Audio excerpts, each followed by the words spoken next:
This week on Real Faith, we'll be reviewing the first installment of director Peter Jackson's highly anticipated return to Middle-earth, The Hobbit: An Unexpected Journey, and the presidential comedy romance Hyde Park on Hudson, starring Bill Murray as FDR. All that and more coming up on Real Faith, film reviews you can have faith in. Feely. And Keeley. At your service. You must be Mr. Boggins. No, you can't come in. You come to the wrong house. What? Has it been cancelled? No one told us. No, nothing's been cancelled. That's a relief. Careful with these. But just had them sharpened. It's nice, this place. Did you do it yourself? Well, no, it's been in the family for years. That's my mother's glory box. Can you please not do that? Keeley, come on, give us a hand. Mr. Dwalin. Let's shove this in the hallway, otherwise we'll never get everyone in. Hey, everyone? How many more are there? Lifter, where do you want this? Oh, no. No, there's nobody home! Go away and bother somebody else! There's far too many dwarves in my dining room as it is. If this is some clothead's idea of a joke, I can only say it is in very poor taste.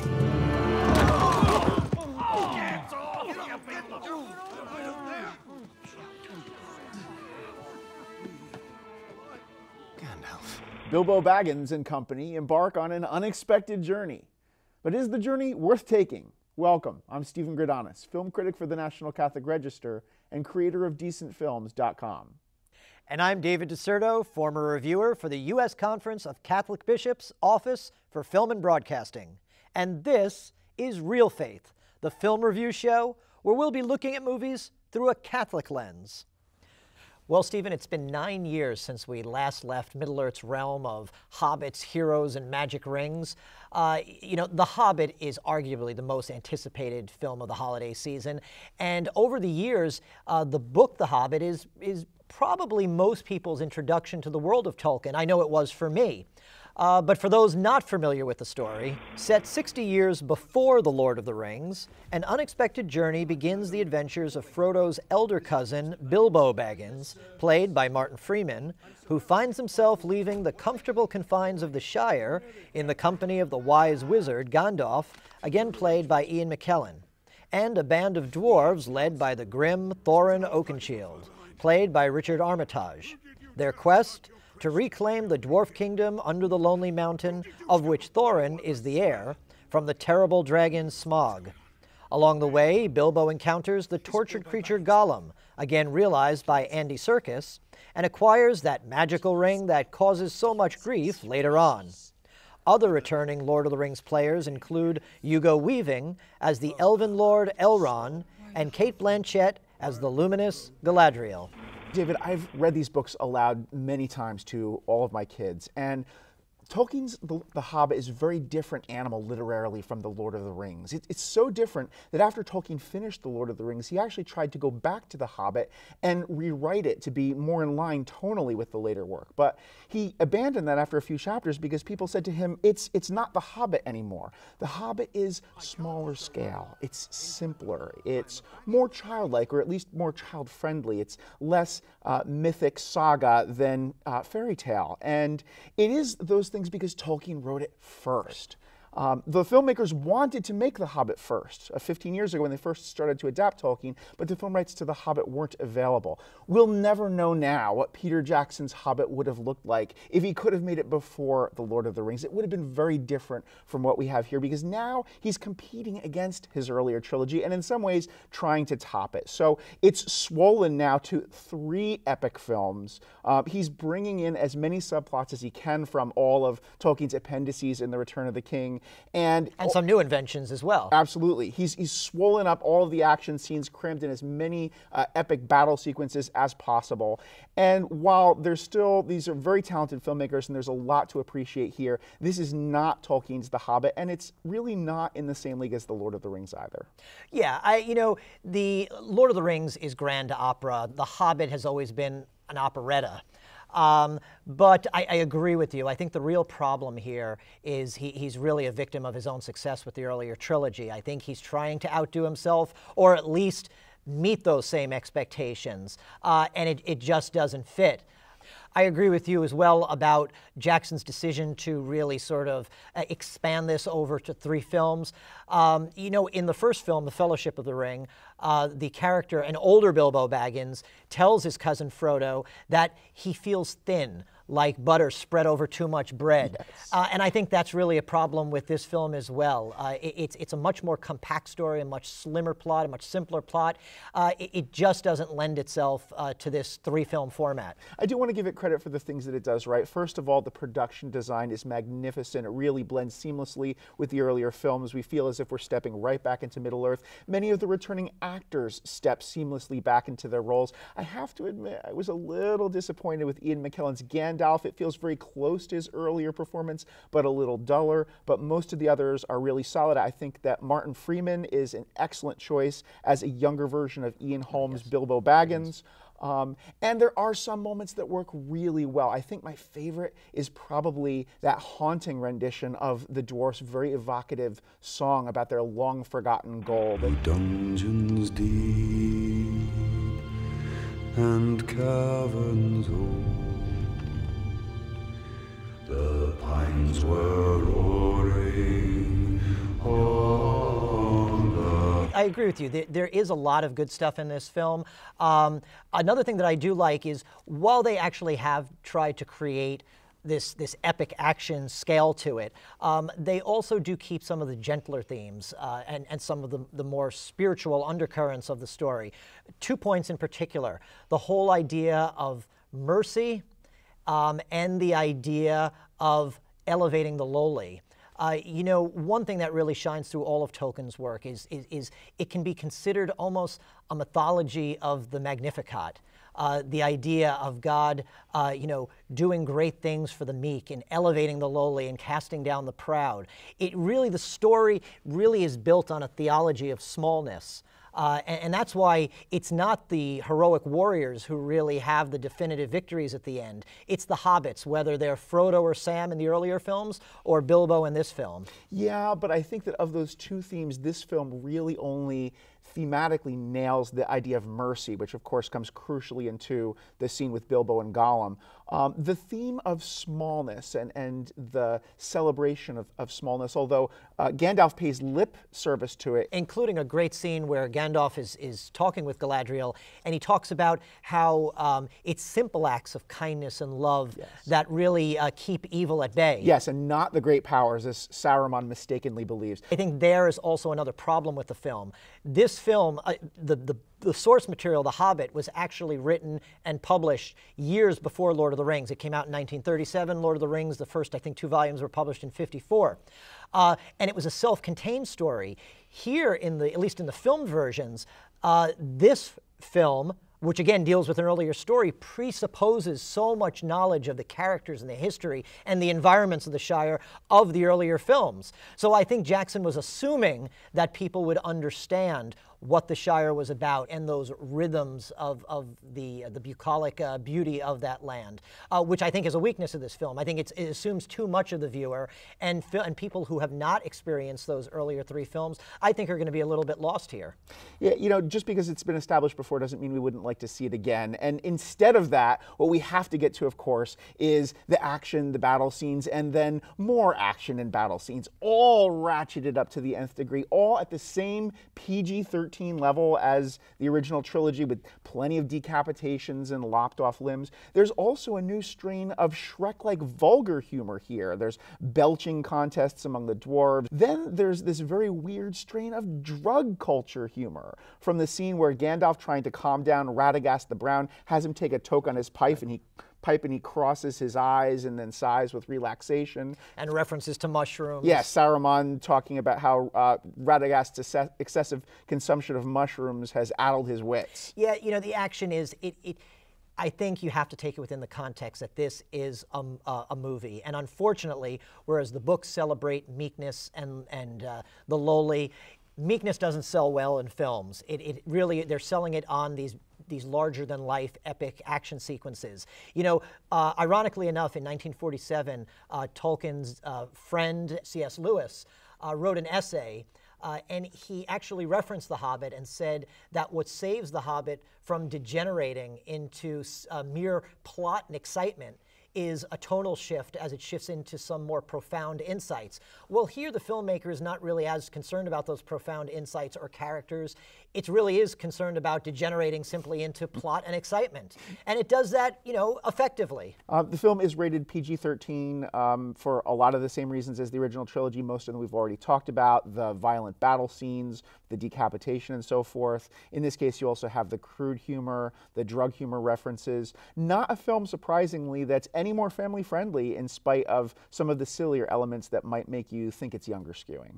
Well, as Bilbo says, maybe the worst is behind us. And who knows, maybe it is. Either way, Peter Jackson has 2 more films to get it right.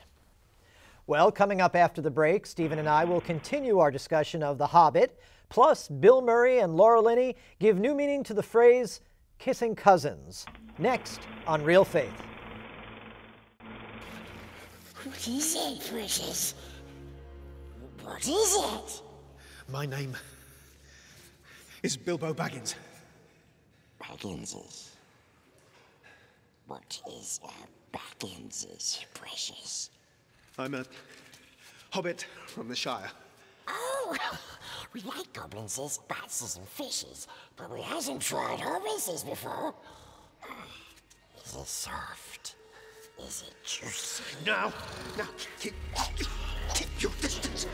I'll use this if I have to. I don't want any trouble. You understand?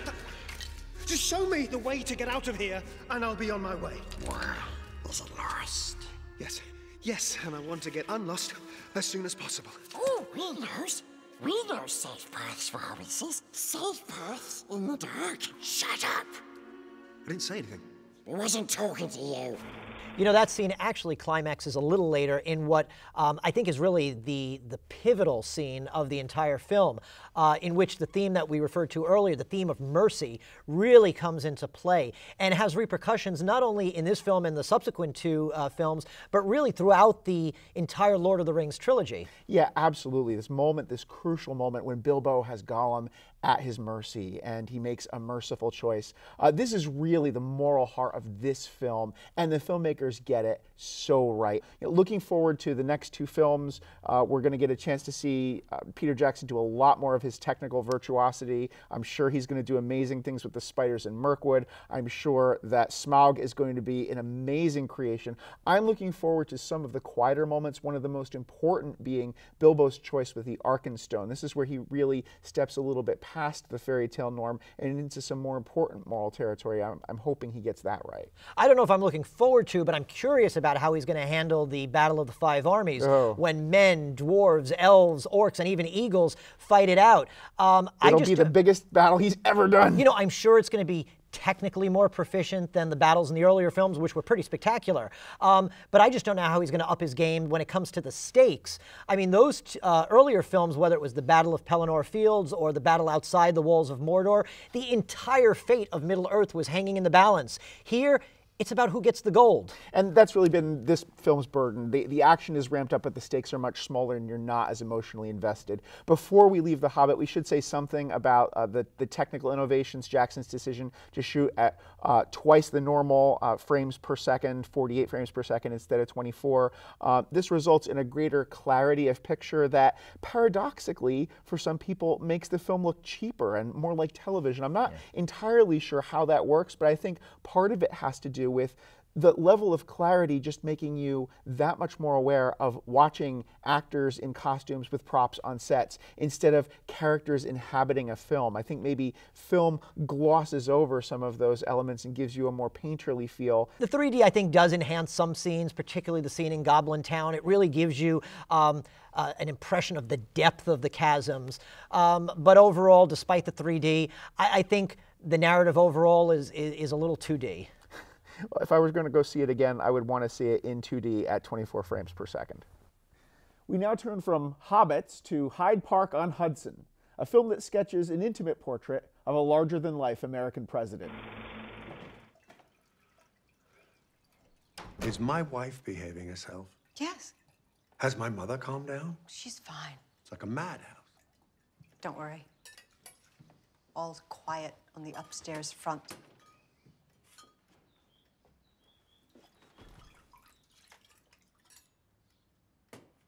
He's definitely younger than I'd imagined. For a king, you know? Is he? They both seem nervous. That surprised me. Without some help from us, Daisy, there soon might not be an England to be king of. So I'd be nervous too.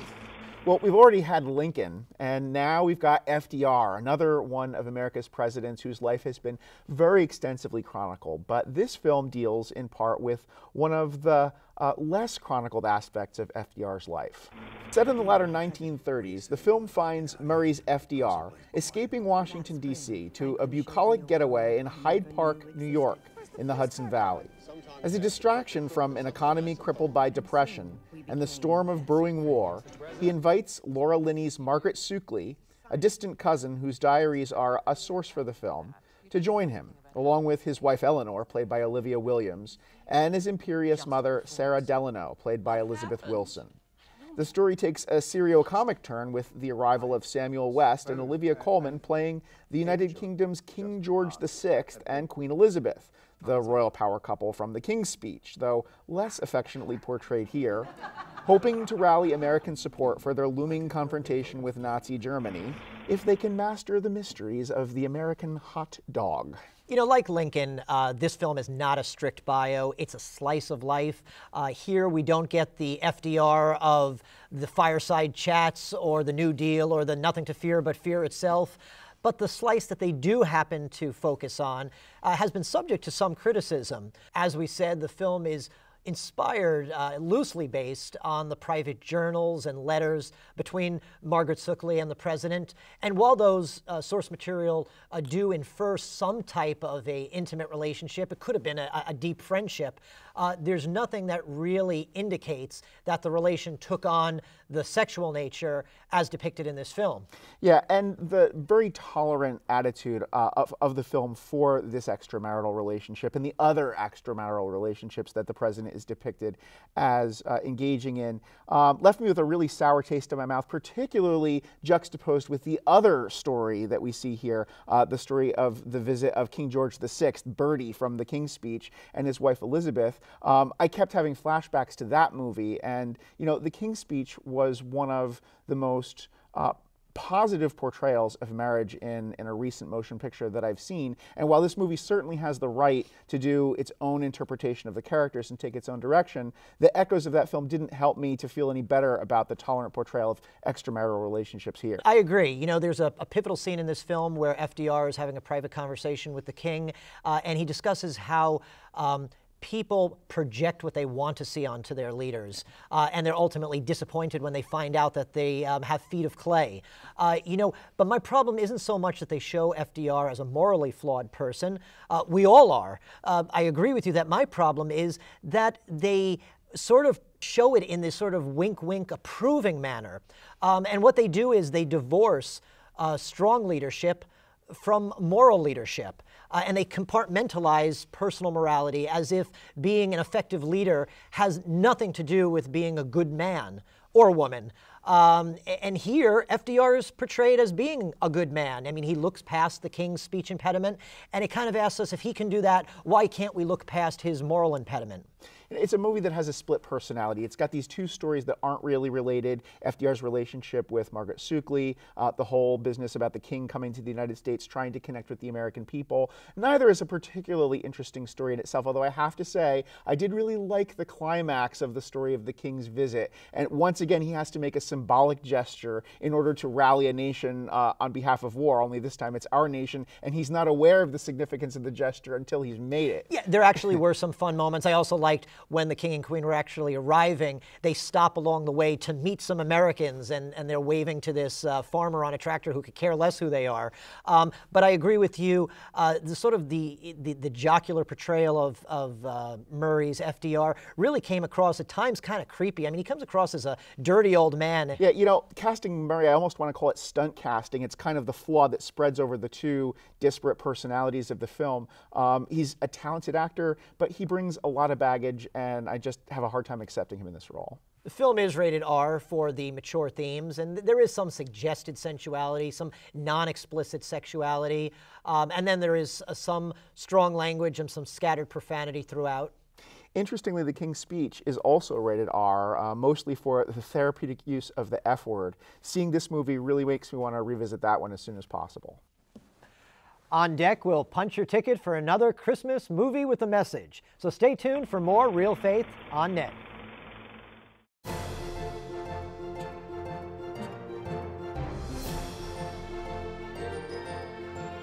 Welcome back. It's time for another holiday movie with a message with our guide, Father Robert Lauder. This week, we'll climb aboard a modern animated family treat. Father Lauder, it's all yours. Thanks, guys. Our movie with a message with a Christmas background today is The Polar Express. It came out in 2004. It's based on a children's book that was written by Chris Van Allsburg. Came out in 1985. So the film came about 20 years later, but this book is so popular that it was just begging to be made into a movie. And I suspect that the driving force behind it was Tom Hanks. Tom Hanks plays several roles in it. The movie is constructed digitally, but Tom Hanks acted out these roles. This is another Christmas film which, when it came out, I had no desire to see it at all. And once again, I won't say I sneered at it, but the idea of it being produced, created digitally didn't appeal to me at all. Well, I love this movie. I really do. I think it's a beautiful movie visually, and I think it's a beautiful movie in terms of music. We hear Bing Crosby singing White Christmas. We hear Sinatra singing Santa Claus is Coming to Town. So there's really very nice background music. The message of the movie, I would say, is you've got to believe in the Christmas message. You've got to believe in the Christmas magic. As I've mentioned on this series before, people are different at Christmas. It would be great if we could be this way all the time, you know, really concerned about one another and kind to one another, okay? There's a very nice gimmick that the plot is centered around. There's a little boy who doesn't believe in Christmas. And he never hears Christmas bells. So the reason he doesn't hear a Christmas bell, is because he doesn't believe. And at the very end of the film, Santa Claus comes over to give him a gift, and it is a bell. And Santa Claus rings the bell, and the boy hears it. It's very touching. It's really, you know, this is another film, a film for children of all ages. I don't know whether this will happen to you, but as I was watching it, I kept remembering my experience of Christmases when I was in grammar school, when I was in high school. I still remember my sister and I running downstairs Christmas morning, you know, what gifts did we receive? I remember one, I think I was in high school, I was in grammar school, and my parents gave me a football. And this was the gift, because I was crazy about football. And I remember walking into the bathroom and looking in the mirror and making believe I was going to throw a forward pass. I was maybe 11 or 12 years of age. My mother said to my father, we could have saved an awful lot of money if we just gave him that football. So I strongly encourage you to take a look at this. If you can watch it with children, great. But I think even adults will enjoy this movie. I really think it is a beautiful film. You know, Stephen, I have to admit, watching this film the first time when it came out, it took me a while to really get into. But by the end, I have to admit that it really touched my heart. In addition to some really visually lovely moments, it's that ending that Father referred to, that moment where the boy hears the bell and also laments later on how as his friends grow up, they slowly stop being able to hear the bell. And to me, I really took that as a metaphor for faith. And whether it's a sleigh bell or the gospel message, you really have to be open to a sense of wonder and a wider view of reality than the narrow, secular, empirically provable view that's symbolized by the adults in this film. As Tom Hanks's conductor tells the children, sometimes it's the things that you can't see that are the most real things. Yeah, you know, there are a lot of things to like about The Polar Express. I think it's possibly the truest adaptation of the spirit of Chris Van Allsburg's very strange and wondrous picture books. Zathura is another possibility. Both of them are better than Jumanji in terms of capturing the spirit of the works.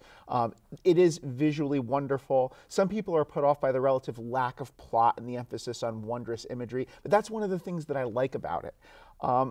Having said that, I do have to say I'm something of a naysayer on this film, partly because I think although the idea of this train ride to Santa's North Pole Workshop is a wonderful one, once you actually get there, it's not really as magical as I'd like it to be. It's a charming, old-fashioned European city, and it's even a little bit creepy. And I kind of resent the fact that you've got this secular music that's being played in the background with Bing Crosby and Frank Sinatra at the North Pole where everybody celebrates Christmas. You know, the faith themes in the film are both the most intriguing and also the most frustrating aspect about the film. Some of the lines that Father mentioned and that you mentioned are really good, but then you've also got the boy struggling to believe in spite of the evidence that's in front of his face, almost seeming a little bit like Linus in his pumpkin patch, pathetically trying to be sincere. But Charles Schulz was satirizing bad religion, and this movie is serious. And then you've also got lines like Santa Claus saying, "The true meaning of Christmas is in your heart," whatever that means. And the train man saying, "The thing about trains is it doesn't matter where the train is going.